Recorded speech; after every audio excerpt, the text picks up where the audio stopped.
Christmas Eve didn't feel the same without Fernando, who had always insisted they drink hot chocolate and eat cookies and stayed up until midnight to open presents. Ivy sat between Mama and Papa on the sofa, the three of them including his tradition, yet feeling his absence. Papa held up his cup of cocoa. Merry Christmas. Mama and Ivy raised her and repeated Merry Christmas. Mama reached over and adjusted his high school photograph a tiny bit to the left and back to the right. And to Nando, she said, "We miss you. He is with us in spirit," said Papa, "and I have a surprise for both of you." He pulled two envelopes from behind his back. "Letters?" asked Ivy. They came this morning, said Papa. I happened to be out in front when the mailman arrived. I saved them as a surprise. Ivy took the letter addressed to her. Mama clutched the other to her chest. Even in dim light, Ivy could see Mama's eyes glistening as she opened, smoothed out the paper. She held the letter close to the lamp and read out loud. Dear Mama and Papa, I'm sorry I haven't written for so long in advance. Training, we have not been able to send mail, only receive it. I guess they don't want any of our radio secrets to leak out.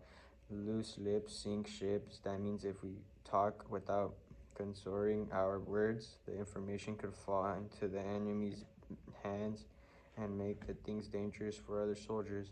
I received Papa's letter yesterday. A house in Orange County. Well, that is something. It sounds like a good deal all around. It will be nice to come home once and for all. I want to put down roots. Here is my news. I'm now a certified field radio operator. I can take apart a radio and put it back together faster than anyone in my unit, and I get reputation when others cannot. My new nickname is Mars Lopez.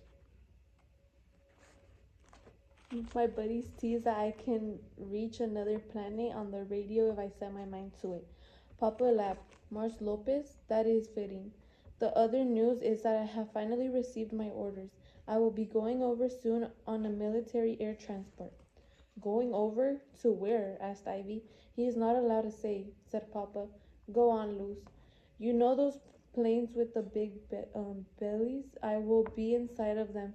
I do not know the exact date, only that it will be within a few weeks. The talk here is that this war cannot last too much longer. Even the officers say so. Mama looked up from the letter. Even the officers say that war will be over soon.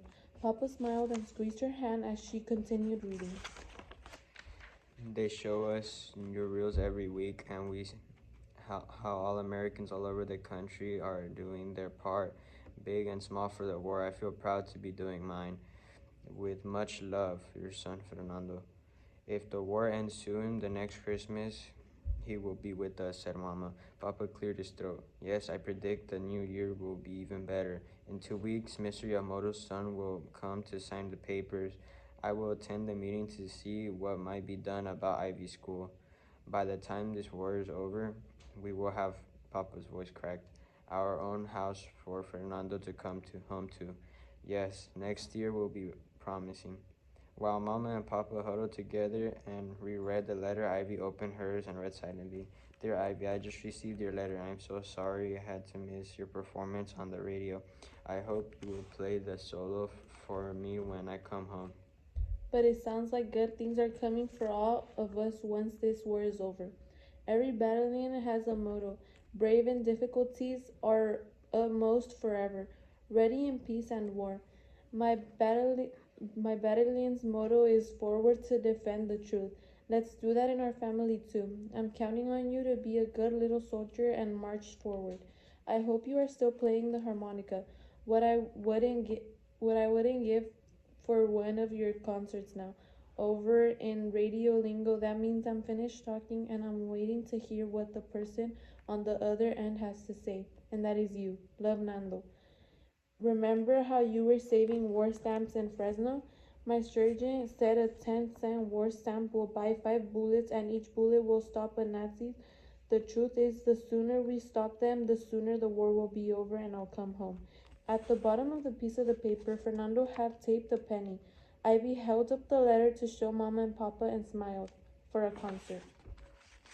It was just after midnight. She kissed Mama and Papa goodnight and left a letter with them so they could read it too. She went to her room and stood at the window gazing into the shadows in the orange grove. She raised a harmonica and played the battle hymn of Republic for Fernando, the lyrics resounding with his pride and love and dedication. Glory, glory, hallelujah, glory, glory, hallelujah, glory, glory, hallelujah. His truth is marching on. Okay, Nando, she whispered forward to defend the truth. She sat on her bed and wrote him a letter.